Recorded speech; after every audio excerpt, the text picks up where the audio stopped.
ঝড় যতটুকু উঠেছিল, বৃহস্পতিবারের কথা বলছি, ওই যে স্টার মলে ঝড় যতটুকু উঠেছিল তার দ্বিগুণ করে ঝড়টাকে একটুখানি স্লো মোশন, একটুখানি কখনো স্লো কখনো স্পিড করে দেখানোর চেষ্টা চলছে, আপ্রাণ চেষ্টা চলছে। হ্যাঁ, ক্লু দিলে আমরা তো বলবোই, ক্লু পেয়ে গেছি যে যতটুকু না বৃহস্পতিবারে ঝড় চলেছে সেটাকে বাড়িয়ে নেওয়ার, গার্ডারের মতো, এলাস্টিকের মতো টান। মানে এত অসুস্থ হয়ে পড়েছে ওই যে মিস্টার, মানে দালালের হাজবেন্ড প্রচণ্ড অসুস্থ হয়ে পড়েছে ইপসিতা আর এই যাওয়াতে, মিস্টার দেব যাওয়াতে এত অসুস্থ হয়ে পড়েছে যে শুক্রবার সকালবেলা উঠতে না উঠতেই হাসপাতালে নিয়ে যেতে হয়েছে বন্ধুরা। কারণ বিকেলবেলা ঝড় বৃষ্টি, তাই হাসপাতালে হাসপাতালে নিয়ে যেতে হলো। ইপসিতা এমন সিন ক্রিয়েট করেছে মলে, সবই ক্যামেরাবন্দি আছে, প্রয়োজনে দেখাবে। যে বলেছে সে বলেছে, আমরা দেখেছি, আমরা বুঝেছি। বৃহস্পতিবার সারা রাত্রির কেউ ঘুমায়নি, এতটা টর্চার করেছে মিস্টার দেব আর ইপসিতা গিয়ে স্টার মলে, সেই জন্য বৃহস্পতিবার কেউ ঘুমাতে পারেনি। শুক্রবার সকালবেলায় হাসপাতালে দৌড়াতে হয়েছে। কিন্তুটা পরে বলছি। চলো বন্ধুরা, নিশ্চয়ই আজকে দারুণ একটা ভিডিও করতে চলে এসেছি। করবি যত চালাকি, বুঝবি তার জ্বালাকি। দারুণ একটা ভিডিও নিয়ে এসেছি, চলো ভিডিওর মধ্যে ঢুকি। বলবো যে স্টার মলে কী হয়েছিল, আর তার রেশ, তার জন্য কি হয়েছে আমাদের দালালের হাজব্যান্ডে, কত বড় ক্ষতি হয়ে গেছে, কতটা কি হয়েছে, সবটা নিয়ে আজকের ভিডিও। নিশ্চয়ই ভালো লাগবে। অন্য ভিডিও না দিলে পরে সেটার ক্লারিফিকেশান দিতে বসে, নিজে না ভিডিও দিলে সেটারও ক্লারিফিকেশান দিতে বসে, তার সাথে বুধবারে মঙ্গলবারে কেন ছুটি সেটার ক্লারিফিকেশান দিতে হলো কারণ এগুলো নির্দেশ, যেগুলো দিতে হবে। তো চলো মূল ভিডিও। বন্ধুরা কেমন আছে তোমরা? নিশ্চয়ই ভালো আছো, আমিও খুব ভালো আছি। দালালের একটা দালালের আজকের ব্লগিং ভিডিও দেখলাম। যারা দেখোনি, ভিউজ একদম হয়নি, 2 ঘন্টাও 1000 হয়নি। যারা দেখোনি তারা দেখো, দালাল তোকে প্রমোট করে দিলাম। আরে আমার তো 500ও তো ভিউজ আছে, সেই 500 ভিউয়ার্সরাও যদি তো দেখে, ওই 1000 হয়নি, 1000 হয়ে যাবে। তো যাই হোক, তো দালালের একটা আজকের ব্লগিং চ্যানেল দিয়েছে। ব্লগিং চ্যানেলে কিচ্ছু বলেনি, কিন্তু কন্ট্রোভার্সির ছোঁয়া রেখে গেছে। কি বলেছে? প্রথমে ক্লারিফিকেশান দিল বুধবার দিন ছুটি না হয়ে মঙ্গলবার কেন ছুটি নিয়েছে। কারণ বুধবার থেকে অডিট চলবে, বুধবার থেকে ওই জন্য ছুটি নিতে পারবে না। ওকে ক্লারিফিকেশান দিতে হলো কেন না, ইপসিতা ভেবেছিল বুধবারে যাবে, সেখানে বুধবারে যেহেতু ইপসিতা বুধবারে যায়নি, তার কারণ হচ্ছে জানে বুধবার ছুটি, কিন্তু পরবর্তীতে দেখা গেছে মঙ্গলবার ছুটি নিয়েছে।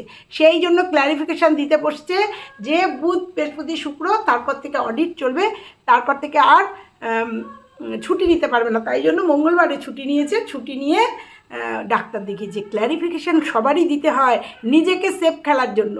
ক্ল্যারিফিকেশান দিতে বসলো মঙ্গলবার দিন কেন ছুটি নিয়েছে, আর কালকে মানে শনিবারের ভিডিও আজকে আমরা পেয়েছি। শনিবারে কেন ছুটি? শনিবারে ভোটের ছুটি, কখনো না। কলকাতায় রবিবারে, আজকে ভোট গেছে না গতকালকে ভোট গেছে, হ্যাঁ গতকালকে ভোট গেছে, ভোটের ছুটি, ভোটে মল বন্ধ থাকে, সেই জন্য ভোটের ছুটি, শনিবার দিন ছুটি। তো সেই ক্ল্যারিফিকেশান দিতে হলো যে আজকে বাড়িতে। তার মধ্যেও বলল দালাল যে বৃহস্পতিবার সারা রাত ঘুমাতে পারিনি, মানে এত ওর সিন ক্রিয়েট হয়েছে, এত মান সম্মানে লেগেছে, এত ঝড়ঝাপটা হয়েছে। অবশ্যই সবটা ক্যামেরাবন্দি না থাকলেও সিসিটিভি ক্যামেরা ফুটেজ আছে, তারপরেও আশেপাশের লোকজন নিশ্চয়ই ছিল। বিরাট একটা সিন ক্রিয়েট হলে পরে সবাই দেখতো। আর সিন ক্রিয়েট তাহলে বলবো, ঝড় বোধহয় নিজের বুকের উপর উঠেছে, মানে মিস্টার ওই যে ওদের টাইটেলটা আমি মিস্টার ধর বোধহয়। যাই হোক, দালালের হাজব্যান্ডের হয়তো বুকে ঝড় উঠেছে, যে এতদিন কোর্টে নোটিশ আসতো বাড়িতে, এখন ডাইরেক্ট তার কর্মস্থলে মানুষ পৌঁছে যাচ্ছে। কেন না, কেউ এই আইনি ঝামেলার থেকে বাঁচানোর জন্য, একটা ভদ্রস্থভাবে মিউচুয়াল করার জন্য, সেটা বোধহয় আত্মসম্মানে লেগেছে। মাস্টারমশাই ছেলে তো আত্মসম্মানে লেগেছে, হয়তো এই জন্যই বুকে ঝড় উঠে গেছে। তাই জন্য বৃহস্পতিবার সারা রাত্রি ঘুমায়নি, এই জন্য না। ওখানে তো বউকে সাপোর্ট করেছে, কারণ বলেছে আপনি যেমন বলেছেন আমার বউকে, আমার বউ তো আমার বউ যেমন আপনাকে বলেছে, আপনিও তো বলেছেন। সেখানে কিন্তু প্রোটেস্ট করেছে বইয়ের, তারপরেও বলেছে ঠিক আছে বাড়িতে যাই, আলোচনা। বাড়িতে গিয়ে তো কি তাহলে আলোচনা করতে গিয়ে বিরাট দুমদুমার লেগে গেছে? কারণ বইয়ের ভিডিও বন্ধ করা যাবে না তো, বা বউকে ভদ্রচিতভাবে ভিডিও করতে দেওয়া যাবে না তো, তাহলে তো ডলার ঢুকবে না। কারণ ওই মিস্টারের থেকে তো মিসেস বেশি ইনকাম করে, সেখানে বন্ধ করা যাবে না, কারণ মিস্টারের টাকায় তো ঠিকঠাকভাবে মানে সুন্দর জীবন, ডাল ভাত খাওয়া যায়, কিন্তু সুন্দর মানে এলাহি জীবনযাপন চলে না, সেই জন্য। আর যেহেতু মানে মিস্টারের থেকে মিসেস অনেক বেশি ইনকাম করে, তাই মিসেসকে দাবানো যাবে না। দাবাতে যেমন এতদিন পারেনি, দাবানো যাবে না। বলছি কেন বলছি কারণ তার ক্লু দিয়ে গেল। নয় বিরাট আকার গণ্ডগোল হয়েছে, বোঝাতেই পারেনি, তাই জন্য ঝড় উঠেছিল। সে বলছে না এখানে বলতে পারবো না, কিন্তু ক্লু দিতে পারবো, মিস্টারের শরীর খারাপ হয়েছিল, তার জন্য তাকে শুক্রবার সকালবেলা হাসপাতালে নিয়ে যেতে হয়েছে। বন্ধুরা, কতটা শরীর খারাপ হলে বুঝতে পারো। বৃহস্পতিবার সারা রাত্রি ঝড় উঠেছে বা শরীর খারাপ হয়েছে, কিছু একটা হয়েছে, সারা রাত ঘুমায়নি। নয় শরীর খারাপের জন্য মানুষ ঘুমায় না, অশান্তির কারণে ঘুমায় না, এই দুটো কারণ তো নয়। প্রচণ্ড ঝই ঝগড়া হয়েছে স্বামী স্ত্রীর মধ্যে বা বোঝাপড়া হয়েছে, সেই জন্য ঘুমায়নি। আর নয়তো অতিরিক্ত শরীর খারাপ ছিল, তাই জন্য মানে মানসিক দিক থেকে ভেঙে পড়েছিল, তাই জন্য শরীর খারাপ জন্য শুক্রবার সকালবেলা হাসপাতাল এবং আরও কয়েক জায়গায় গেছিল। কিন্তু এখানেই কিন্তু শেষ না বন্ধুরা, অফিসেও কিন্তু যেতে হয়েছে। এত শরীর খারাপ যাকে হাসপাতালে নিয়ে যেতে হয়েছে, হাসপাতালের ডাক্তারবাবু বলে দিয়েছেন স্পেশালিস্ট একজনকে দেখাতে, ভালো একজন বাইরের ডাক্তার দেখাতে। বিকেলের ওয়েট করেনি, কারণ অফিস থেকে তো আসে 9:30 10টায়, বা আগেও যদি চলে আসতো, ঝড় বৃষ্টি হচ্ছে। এতটাই শরীর খারাপ, সকালবেলা হাসপাতালে নিয়ে যেতে হয়েছে। তারপরেও কিন্তু মিস্টার অফিসে গেছে। কি না, আগের দিনের তরি তরকারি বাসি যে সমস্ত রান্না ছিল সেইগুলো নিয়েই অফিসে গেছে। সেগুলো পচে গেছিলো বা নষ্ট হয়েছিল, সেই নিয়ে মিসেসের প্রচণ্ড চিন্তা ছিল যে পচে গেছিলো কিনা। যাই হোক, এত শরীর খারাপের মধ্যে তাহলে তার যদি এতই শরীর খারাপ হয়, তাহলে সে অফিসে গেল কেন সেদিনকে? কেন মেডিকেল দিল না? না বন্ধুরা, শুধু একটা মেডিকেল রিপোর্ট করাতে গেছিলো হাসপাতালে, কারণ হাসপাতাল গভর্নমেন্ট জায়গা থেকে, কেন প্রাইভেটে অনেকেই দেবে না মেডিকেল রিপোর্ট, তাই জন্য হাসপাতালকে দেখিয়ে রাখলো, একটা প্রমাণ রাখলো যে বৃহস্পতিবারের এই কাহিনীর জন্য ওর স্বামীর প্রচণ্ড শরীর খারাপ হয়েছে, তার জন্য শুক্রবার সকালবেলা ওকে হাসপাতালে নিয়ে যেতে হয়েছে। কিন্তু এটাও প্রমাণ হয়ে যাবে হাসপাতালে যাওয়ার পরেও সে অফিসে গেছে। অফিস মানে মলে গিয়ে তাকে কাজ করতে হয়েছে 8 ঘন্টা কি 10 ঘন্টা তাকে কাজ করতে হয়েছে। তার যদি এতই শরীর খারাপ হবে, সে তাহলে সেদিনকে মেডিকেল নিয়ে ছুটি নিতে পারতো না। ছুটির কথা বলেছিল চাকরি থাকবে না। তাহলে আমি জানি না যে অতিরিক্ত শরীর খারাপ হলে পরে কোথাও ছুটি পায় কি না, তাকে অফিসে যেতে বলেছে। এটা কিছুই না, এটা একটা জাস্ট রিপোর্ট করা। এবং তার যে লিগ্যাল অ্যাডভাইজার সে এটা বলে রেখেছে, বৃহস্পতিবার রাত্রিবেলা এসছে, শুক্রবার সকালে হাসপাতালে নিয়ে যাও। আর এটা কিন্তু অবশ্যই ভিডিওতে বলে রেখো যে বৃহস্পতিবারে আমরা কেউ সারা রাত শুইনি, শুক্রবার সকালবেলা উঠে হাজব্যান্ডকে নিয়ে হাসপাতালে যেতে হয়েছে, গভর্নমেন্ট হাসপাতালে যেতে হয়েছে। তারপরে ওখান থেকে 2-1 জায়গায়, অর্থাৎ হয়তো থানায় গিয়ে ফাইয়ার করতে হয়েছে, যেটা বলেনি, বলবো না, আমার মনে হয়, কারণ এটা বলেছে। ওখান থেকে আরও 2-1 জায়গায় গেছি জন্য ভিডিও দিতে পারিনি। শুক্রবারের ভিডিও আসেনি, আজকে আমাদের শনিবারের ভিডিও এসছে। শুক্রবারের ভিডিও আসেনি, বৃহস্পতিবারের একটুখানি রাতের ভিডিও না, সকাল থেকে দুপুর পর্যন্ত, সন্ধে পর্যন্ত আমাদের কাছে ব্লগিংটা এসেছিল, কিন্তু শুক্রবারের ভিডিও আসেনি। কারণ শুক্রবারে ম্যাডাম খুব ব্যস্ত ছিলেন, লিগ্যাল অ্যাডভাইজারের সাথে কথা বলতে হয়েছে, হয়তো সেখানে চলেও গেছিলো।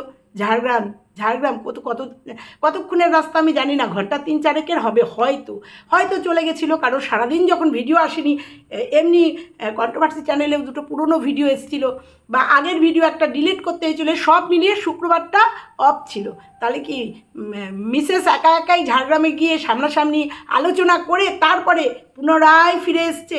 এইভাবে এই যে এদের সবাইকে ছেড়ে দিয়ে আরেকজনকে ধরেছে, নোংরা থেকে নোংরাতর কথা বলছে, তার কি কোনো পরিবর্তন হয়েছে বন্ধুরা?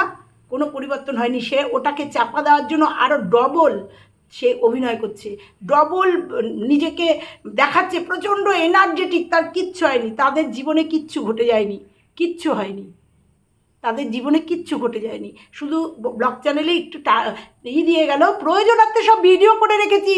বরকে নিয়ে হাসপাতালে গেছি, বৃহস্পতিবার বর কতটা অসুস্থ ছিল, হাসপাতালে গেছি, হাসপাতালে ডাক্তার কি বলল, সবটা ভিডিও করে রেখেছি। আরে গেছি তো ভিডিও করার জন্য, কারণ এই প্রমাণগুলো আমার চাই, আমাকে নিজেকে নির্দোষ প্রমাণ করার জন্য এগুলো আমার চাই। কিন্তু তার আগে যে কথাটা বলেছে, যে বাচ্চাটাকে নিয়ে একটা নোংরা কথা বলেছে, তার বিচার তো আগে হোক।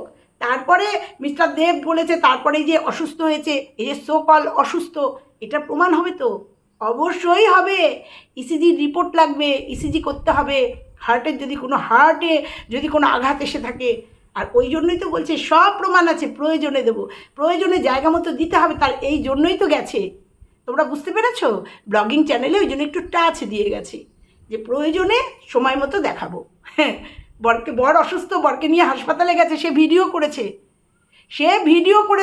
বরকে নিয়ে হাসপাতালে গেছে, সেটা ভিডিও করতে হয়েছে, বুঝতে পেরেছো? তারপরেও বর এসে অফিসে গেছে বাসি খাবার নিয়ে, বুঝতে পেরেছো? এটা পুরো ফর শো করার জন্য। এটা একটা মানে একটা কি বলবো, এটা একটা আইনি প্রসেস বলতে পারো, প্রসেস। সবাই বোঝে, যাদের একটু বুদ্ধি আছে, থার্ড সেন্স কাজ করে, সবাই বুঝতে পারে। ওদিকে ইপসিতাকেও দেখলাম, মনে হলো সোনারপুর থানার কথা বললো, মনে হয় ওরও ব্লগিং চ্যানেলে দেখলাম ও সোনারপুর থানায় বা কোথাও গেছে, হয়তো ও কোনো ইঙ্গিত পেয়েছে। ও যখন বলেনি আমি এখানে বলবো না, কিন্তু এইটুকু বলেছে সোনারপুরে গেছে, ভোট দিয়ে সোনারপুরে। ওরও শরীরটা খুব খারাপ হয়েছে, কারণ বিরিয়ানি খেয়েছে, বিরিয়ানিটায় যেভাবে লোভ দিয়েছে আর বিরিয়ানির ব্যাখ্যা যেভাবে করেছে, ওর বিরিয়ানিও ভীষণ ভালো। মানে ঠুকবে কি করে, ঠুকবে হচ্ছে এই দিয়ে, বিরিয়ানি, তার বিরিয়ানিও খুব ভালো। তো ইপসিতা বিরিয়ানি খেয়ে শরীর খারাপ হয়েছে, ভোট দিতে গেছে, ওষুধ খেয়ে ভোট দিতে গেছে, কিন্তু ও কিন্তু একটা টাচ দিয়ে গেছে যে মনে হলো, আমি যদি ভুল না বলি, যে আমিও সোনারপুর থানায় যাবো, একটু দরকার আছে। কোনো মূল্যেই রনকে খারাপ কথা বলা, রনের সঙ্গে কোনো কম্প্রোমাইজ করব না, রনকে বলা কথা নিয়ে কোনো কম্প্রোমাইজ করব না। আমিও চাই যে কথাটা বলেছে সেই কথাটা নিয়ে কোনো কম্প্রোমাইজ চলবে না। আগে পরে পাচ্ছে কে কি বলেছে আমার জানার দরকার নেই, আমি পার্টিকুলার এই বিষয়টা নিয়ে, এ ওকে বলেছে, ও একে বলেছে, কাটাকাটি, এই যে বলে না কাটাকাটি, তুমিও বলেছো আমিও বলেছি, এখন আরি না, এখন ভাব হয়েছে, তো হয়ে গেছে। কিন্তু রনকে নিয়ে যে কথাটা বলেছে সেইটা নিন্দনীয়, আর সেইটার নিষ্পত্তি চাই বাচ্চাটার দিকে তাকিয়ে। বলবে ও তো বলেছে, ও বলেছে, কেউ কাউকে ছাড়িনি, এর চরিত্র নিয়ে এও বলেছে, নন্দাই অবধি বলেছে, ঠিক আছে, এও বোধহয় ভাগনাকে নিয়ে বলেছে, এই অবধি দুজনকে বলেছে, ওই যে বললাম কাটাকাটি। কিন্তু এখানে বাচ্চা এসছে, একটা বাচ্চাকে নিয়ে নোংরামি হয়েছে, সেইটার প্রতিকার চাই। তবে ঝড় যে একটা উঠেছে সেটা নিশ্চয়ই তোমরা বুঝতে পেরেছো যে ঝড় একটা উঠেছে, কারণ ঝড় যখন তুমুল ঝড় ওঠে না, তার আগে পরিস্থিতিটা একদম নিস্তব্ধ থাকে। যেমন দেখতে পাচ্ছ না যে ওই বিষয়টা নিয়ে একদম নিস্তব্ধ, চুপচাপ, শুনশান। ব্লগিং চ্যানেলে শুধু একটু ক্লু দিয়ে গেছে নির্দেশ অনুযায়ী, একদম চুপচাপ, ঝড়ের আগের মুহূর্ত নিস্তব্ধ হয়ে রয়েছে। কিছু তো একটা হতে চলেছেই, হবেই, দেখতে পাবো তো আমরা। যেহেতু এটা সোশ্যাল মিডিয়াতে সবটা ওপেন, কে কী দিয়ে খাচ্ছে, কে সকালে ভাত খাচ্ছে, কে কে ঠাকুরকে কী দিচ্ছে, সবটা যখন আমাদের সামনে, তখন এটাও তো আসবে। যেহেতু এটা চলে এসছে অলরেডি আমাদের সোশ্যাল মিডিয়াতে, আর আমরা যখন কন্ট্রোভার্সি ক্রিয়েটার, আমরা বলবোই যদি এইটার জন্য মিস্টার দেব কিছু বলা নিয়ে, কারণ খবরাখবর আমরাও খবর নিয়েছি, এমন কিচ্ছু না, ভদ্রচিতভাবে একজন গার্জিয়ানের কাছে গিয়ে যেটা বলে ঠিক সেইটুকুই হয়েছে। প্রয়োজনার্থে সিসি ফুটেজ আসবে, যদি সেরকম কিছু হয় সমস্ত প্রমাণ থাকবে, প্রমাণ চলে আসবে, কোনো চিন্তা নেই। মিথ্যে অ্যালিগেশন লাগালে শুধু ওই দৌড়াতেই হবে, ওই কোর্ট কাছারিতে দৌড়াতেই হবে, আলটিমেটলি কিচ্ছু হবে না। দিনের শেষে সত্যিটা সামনে আসবেই। তো দেখা যাক এই দিককার মানে দালালের হাজবেন্ড কতটা কি করতে পেরেছে, কতটা কি সংযত করতে পেরেছে, নাকি লিগাল অ্যাডভাইজারের কথা অনুযায়ী চলছে, নাকি লিগাল অ্যাডভাইজার বুঝিয়েছে ওই বিষয়টা এখন স্টপ থাক, তুমি অন্য কাউকে সবাইকে নিয়ে করো। তারপরে তো আমি আছি, দেখছি, বেশ করেছো তুমি বলছো, সামলে নেবো আমি, হয়তো তাই, যার জন্য পুনরায় ওই বিষয়টার নিষ্পত্তি না করে, যদি সোশ্যালি নিষ্পত্তি হতো তাহলে আমাদের সোশ্যাল মিডিয়াতে চলে আসতো যে ওটা যা হয়েছে, দুপক্ষ থেকে বসে আমরা মিটিয়ে নিয়েছি। কিন্তু এটা মেটানোর জায়গা হয়নি, দেখতে পাচ্ছি না কোথাও, কারণ কেউ মুখ খুলছে না। অতএব আমরা বুঝবো যে না, এটা নিষ্পত্তি হয়নি, কারণ বউ অন্য কোনো ক্রিয়েটারকে নিয়ে আবার বলা শুরু করেছে। তো আমরা ওয়েট করব।